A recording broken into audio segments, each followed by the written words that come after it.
जय श्री राधे राधे मित्रों, कैसे हैं आप लोग। उम्मीद करती हूँ आप लोग अच्छे होंगे। आपका मेरे चैनल राधे राधे में बहुत बहुत स्वागत है। आइए हम कीलकम का अब हिंदी में पाठ करते हैं। ओम श्री चंडिका देवी को नमस्कार है। मार्कंडेय जी कहते हैं, विशुद्ध ज्ञान ही जिनका शरीर है, तीनों वेद ही जिनके तीन नेत्र हैं, जो कल्याण प्राप्ति के हेतु तथा अपने मस्तक पर चंद्र का मुकुट धारण करती हैं, उन भगवान शिव को नमस्कार है। मंत्रों का जो अभिकीलक है, अर्थात मंत्रों की सिद्धि में विघ्न उपस्थिति को कराने वाला, सवाप रूपी कई कीलक का जो निवारण कराने वाला है, उस सप्तशती स्तोत्र को संपूर्ण रूप से जानना चाहिए और जानकर उसकी उपासना करनी चाहिए। यद्यपि सप्तशती के अतिरिक्त अन्य मंत्रों के जाप में भी जो निरंतर लगा रहता है, वह भी कल्याण का भागी होता है। उसके भी उच्चाटन आदि कर्म सिद्ध होते हैं तथा उसे भी समस्त दुर्लभ वस्तुओं की प्राप्ति हो जाती है। तथापि जो अन्य मंत्रों का जाप करते हैं, केवल इस सप्तशती नामक स्तोत्र से ही देवी की स्तुति करते हैं, उन्हें इस स्तुति मात्र से सच्चिदानंद स्वरूपिणी देवी सिद्ध हो जाती हैं। उन्हें अपने कार्य की सिद्धि के लिए मंत्र, औषधि तथा अन्य किसी साधन के उपयोग की आवश्यकता नहीं रहती। बिना जप के ही उनके उच्चाटन आदि समस्त अभिचारिक कर्म सिद्ध हो जाते हैं। इतना ही नहीं, उनकी संपूर्ण अभीष्ट वस्तुएं भी नष्ट सिद्ध हो जाती हैं। लोगों के मन में यह शंका थी कि जब केवल सप्तशती की उपासना से अथवा सप्तशती को छोड़कर अन्य मंत्रों की उपासना से भी समान रूप से सब कार्य सिद्ध होते हैं, तो तब इनमें श्रेष्ठ कौन सा साधन है। लोगों की शंका को सामने रखकर भगवान शंकर ने अपने पास आए हुए जिज्ञासुओं को समझाया कि यह सप्तशती नामक संपूर्ण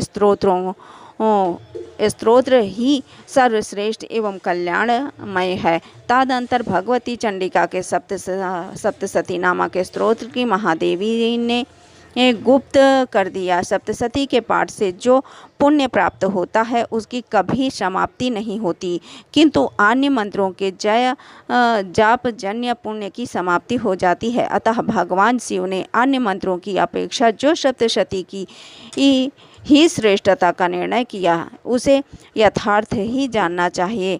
अन्य मंत्रों का जाप करने वाला पुरुष भी यदि सप्तशती के स्तोत्र और जाप का अनुष्ठान कर ले, तो वह भी पूर्ण रूप से ही कल्याण का भागी होता है। इसमें तनिक भी संदेह नहीं है। जो साधक कृष्ण पक्ष की चतुर्दशी अथवा अष्टमी को एकाग्रचित होकर भगवती की सेवा में अपना सर्वस्व समर्पित कर देता है और फिर उसे प्रसाद रूप से ग्रहण करता है, उसी पर भगवती प्रसन्न होती हैं, अन्यथा उसकी प्रसन्नता नहीं प्राप्त होती। इस प्रकार सिद्धि के प्रतिबंधक रूप कीलक के द्वारा महादेव जी ने इस स्तोत्र को कीलित कर रखा है, जो पूर्वोक्त रीति से करके सप्तशती स्तोत्र का प्रतिदिन स्पष्ट उच्चारण पूर्वक पाठ करता है, वह मनुष्य सिद्ध हो जाता है, वही देवी का सर्द होता है और वही गंधर्व भी होता है। सर्वत्र विचरते रहने पर भी इस संसार से उसे कभी भी भय नहीं होता। वह अपमृत्यु के वश में नहीं पड़ता तथा देह त्यागने के अंतर मोक्ष प्राप्त कर लेता है। अतः कीलन को जानकर उसका परिहार करके ही सप्तशती का पाठ करें।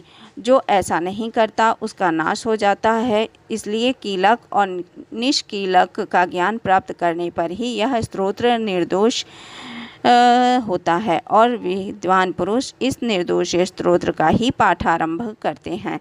स्त्रियों में जो कुछ भी सौभाग्य आदि दृष्टिगोचर होता है, वह सब देवी के प्रसाद का ही फल है। अतः इस कल्याणमय स्तोत्र का सदा जाप करते रहना चाहिए। इस स्तोत्र का मंद स्वर से पाठ करने पर स्वल्प फल की प्राप्ति होती है और उच्च स्वर से पाठ करने पर पूर्ण फल की सिद्धि होती है। अतः उच्च स्वर से ही इसका पाठ आरंभ करना चाहिए, जिसके प्रसाद से ऐश्वर्य, सौभाग्य, आरोग्य, संपत्ति, शत्रुनाश तथा परम मोक्ष की सिद्धि प्राप्त होती है।